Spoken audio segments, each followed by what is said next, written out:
je suis très heureux de pouvoir partager la parole avec vous ce matin. Nous allons prier. Nous, Seigneur, nous sommes tes enfants et tu nous aimes comme tels. Tu le connais. Tu connais nos cœurs, tu connais nos pensées. Tu sais qui nous sommes et tu nous guides jour après jour. Oui, Seigneur, béni sois-tu. Est-ce que tu veux nous enseigner ce matin ta parole et tu veux nous guider sur le chemin de la vie? Béni sois-tu, Seigneur. Amen. Nous allons faire une lecture pour commencer dans 2 Corinthiens chapitre 4, versets 7 à 10.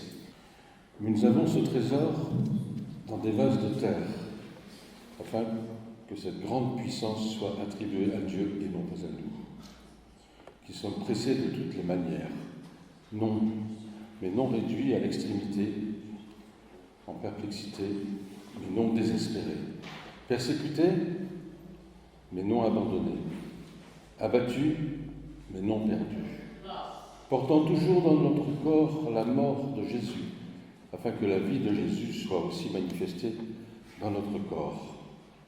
Et au versets 16 et 18, chapitre 4, nous lisons « C'est pourquoi ne perdons point courage. Notre homme extérieur se détruit, notre homme intérieur se renouvelle de jour en jour. Car notre légère affliction du temps présent produit pour nous le poids éternel d'une gloire infiniment excellente. Parce que nous ne regardons point aux choses visibles, je répète, car nous ne regardons pas aux choses visibles, mais aux invisibles. Car les choses visibles sont pour un temps, mais les invisibles sont éternels. Je vous poserai cette question ce matin. Qu'est-ce qui vous motive ? Alors, je pense qu'il y a pas mal de réponses déjà qui doivent se formuler dans votre cœur. Vous ne seriez pas là sinon. Mais néanmoins, qu'est-ce qui vous motive dans votre vie de chaque jour?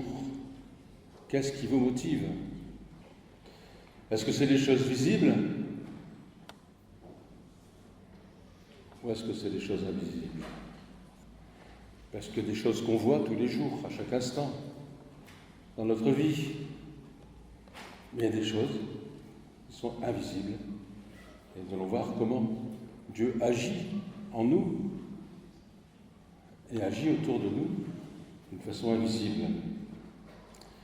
L'apôtre Paul me laisse ces paroles. « J'ai été crucifié avec Christ, et si je vis, ce n'est plus moi qui vis, c'est Christ qui vit en moi. » Galates chapitre 2, verset 20. Donc je vais illustrer un peu toutes ces lectures par un petit peu une image. Nous sommes ici aux portes des Cévennes, n'est-ce pas? 24 degrés aujourd'hui. C'est bien, hein? Là, je vais vous emmener à l'autre bout d'univers. Ce ne sera plus les montagnes des Cévennes, mais ce sera plutôt des icebergs. Vous connaissez un petit peu l'histoire des icebergs. Malheureusement, l'histoire de ce bateau, ce navire, ce paquebot, l'orgueil de l'homme, le mépris de Dieu, et puis un iceberg a arrêté, a bousculé toute la technologie et l'imaginable des hommes pour enfin finir en un drame pas possible. Oui, je ne citerai pas le nom, vous en doutez un peu. Alors on n'est pas habitué à ce genre de paysage. On n'est pas habitué à voir des icebergs, moi j'en ai jamais vu non plus.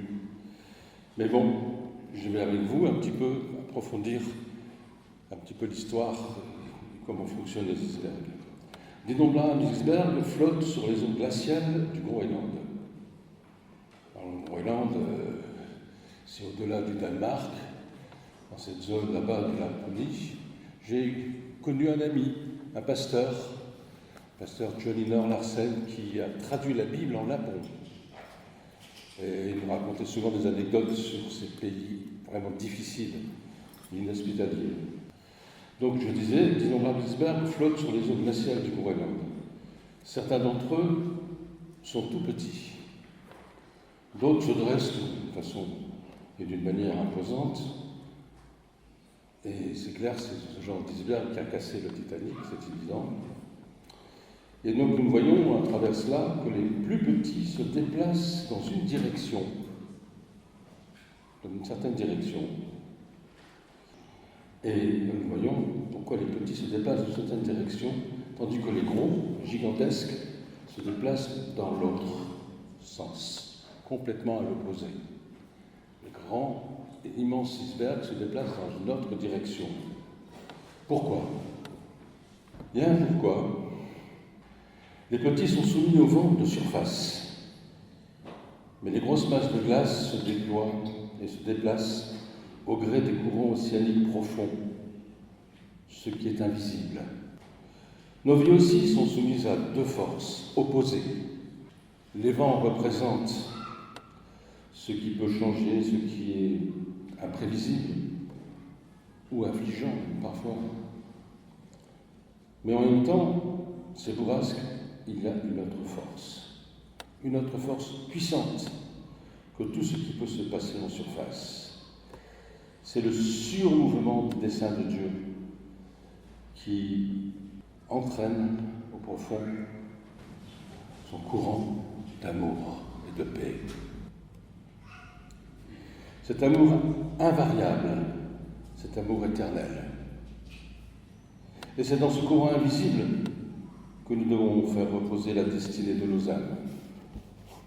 Dans le psaume 73, verset 17, le psalmiste réagit d'une façon particulière. Quand le psalmiste fut secoué par des pensées affligeantes sur la prospérité des méchants. Et j'ai toujours eu du mal à comprendre ce passage. Je ne sais pas ce que vous en pensez. Les méchants prospèrent, sont en pleine forme, tout leur réussit, c'est formidable. Et quand on regarde agir les méchants, on est parfois un peu découragé. Et là, bien, le psalmiste nous montre un peu comment réagir. Il alla dans le sanctuaire pour être seul avec Dieu. Seul, il recherche la face de Dieu. Ce n'est qu'à cet instant qu'il put voir les choses dans leur juste perspective. Et c'est vrai que quand nous nous replions sur nous-mêmes et que nous regardons la situation, nous voyons les choses d'une certaine manière. Et ce n'est peut-être pas la manière que le Seigneur veut que nous les voyons. Notre relation personnelle, à mon avis, est très importante dans la prière. Savoir rechercher la face de Dieu, savoir se retirer chez nous, peut-être il y a un endroit dans la maison, peut-être que c'est la terrasse, ou je ne sais pas, le salon, ou votre chambre. Je pense que vous lisez votre Bible et vous priez dans un endroit bien précis. Mais quand tout va mal, et là cette expression, c'est vrai que le méchant, tout lui réussit. L'abondance, la santé, etc., etc. On a l'impression que rien ne l'arrête. Et le psalmiste nous invite, il nous montre combien il est important de se retirer dans la présence de Dieu. Et moi, il est important de se retirer dans cette relation personnelle, dans la prière. Rechercher la face de Dieu nous montre vraiment les choses à leur juste valeur. Trop souvent, nous transformons, nous grossissons les situations, nous grossissons les problèmes. Mais si nous nous recueillons dans cet endroit où nous avons pu trouver la face de Dieu, calmement, sans rien dire, là, eh bien, le Seigneur nous montre les choses à leur juste valeur. Job, au chapitre 13, verset 15, nous lisons ceci. Job affronta ces calamités en affirmant « Quand même il me tuerait, je ne cesserai de croire en Dieu. Je ne cesserai d'espérer en Dieu. » Vous vous souvenez de l'histoire de Job? Il avait tout, et il a tout perdu. C'est clair, les champs, les troupeaux, sa maison, son argent. Et nous voyons dans son histoire combien C'était difficile pour lui, même la santé. Il avait toutes les maladies inimaginables du monde. Mais il dit à travers ses paroles, quand même il me tuerait, je ne cesserai d'espérer en Dieu. Job 13, 15. Cette foi est exemplaire. Quoi qu'il arrive, Job a tenu bon. Et il nous montre le chemin. Et Paul, conscient qu'il avait été sacrifié avec Christ, pouvait dire « Nous sommes pressés de toute manière, mais non réduits à l'extrémité. » De Corinthiens chapitre 4, verset 8. Dans la détresse, non dans le désespoir. Abattu, mais non perdu. Bien sûr, si nous continuons de faire confiance au Seigneur, c'est la condition. Si nous continuons comme Job à faire confiance au Seigneur, à croire au Seigneur, même si notre vie ne tient plus qu'à un fil. Les vents de surface nous déplaceront. Non, nous ne déplacerons plus. Si nous faisons confiance au Seigneur, les vents de surface ne nous déplaceront plus. Les apparences, les difficultés, tout ce qui est visible. Et c'est vrai qu'il y en a des choses de visibles. La santé. Quand nous apprenons que nous avons une maladie que tout le monde craint. Quand nous avons parmi nous des jeunes que nous aimons et qui vivent dans la difficulté sur le plan affectif. Et je suis sûr qu'entre nous, ici ce matin, combien ont certainement un souci, un problème dans leur vie. Alors nous ne voulons pas regarder aux choses de surface. Et nous voulons tous ensemble regarder ce qui est invisible. Alors ces choses de surface se déplaceront, c'est clair. Ce sont les choses que nous voyons. Mais elles n'auront plus aucune influence sur notre vie si nous pouvons nous recueillir devant le Seigneur et lui faire confiance et continuer à croire en lui. Nous serons plutôt transportés par le courant profond de l'amour et de la puissance de Dieu. Bien sûr, si nous croyons en lui, nous serons transportés par cette puissance fantastique. Mieux vaut la tempête avec Christ que des eaux calmes sans lui. Nous ne sommes pas différents de Paul et de Job. Jésus est venu pour sauver tous les hommes. Et c'est vrai que parfois nous nous posons des questions. Quand j'étais aumônier des prisons, j'avais l'occasion souvent de parler avec certains détenus et certains me disaient « Quand je sors, je recommence ». C'était même au niveau du crime. Mais d'autres, avec humilité, disaient « J'ai compris, je paye la dette à la société, je ne recommencerai pas ». Oui, pour nous, il est important de réaliser que Jésus est venu, est mort sur la croix. Il est venu pour sauver tous les hommes. Et nous avons une responsabilité ce matin et chaque jour de notre vie à prier pour l'humanité, pour tous les hommes qui nous entourent. Nous ne devons pas juger. C'est difficile de ne pas juger. Quand j'ai entendu certaines paroles, j'étais complètement refroidi, en me disant oh, j'ai fait ci, j'ai fait ça, et je recommence en sortant. Je dis il n'y a pas d'espoir pour lui. Mais sur la croix, il sera bientôt là. Sur cette croix, il y a toujours de l'espoir en Jésus-Christ. Et nous ne pourrons pas juger notre prochain. Quelle que soit la situation, quelle que soit sa situation, ce n'est pas facile, c'est vrai. Je terminerai sur cette parole, de Corinthiens chapitre 4, verset 18. Les choses invisibles sont éternelles. Et ça, c'est une parole fantastique de la part du Seigneur pour chacun de nous.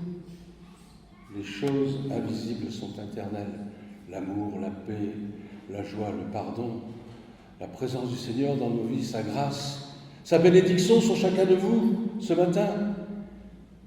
Oui, les choses invisibles sont éternelles. Je vous invite à prier, frères et sœurs, et si vous voulez bien vous lever, je vais vous inviter à prier pour notre Église et aussi pour notre pasteur. Oui, Seigneur, nous te remettons Et je veux te remettre d'abord ton Église, que tu la bénisses abondamment, que tu la visites de ton esprit, que tu nous soutiennes dans ta grâce. Merci pour toutes tes promesses. Merci parce que tout ce qui peut être invisible est éternel. Oui, Seigneur, que tu bénisses notre pasteur dans sa santé, Seigneur. Nous te remettons encore ce matin. Nous mettons Julie aussi, Océane, dans ces moments difficiles. Et pour tous ceux aussi qui ici ont un problème, qui souffrent dans leur corps, dans leur cœur. Oui, Seigneur, que tu leur accordes ta paix, ta grâce, ton amour. Que tu les bénisses ce matin, au nom de Jésus. Amen.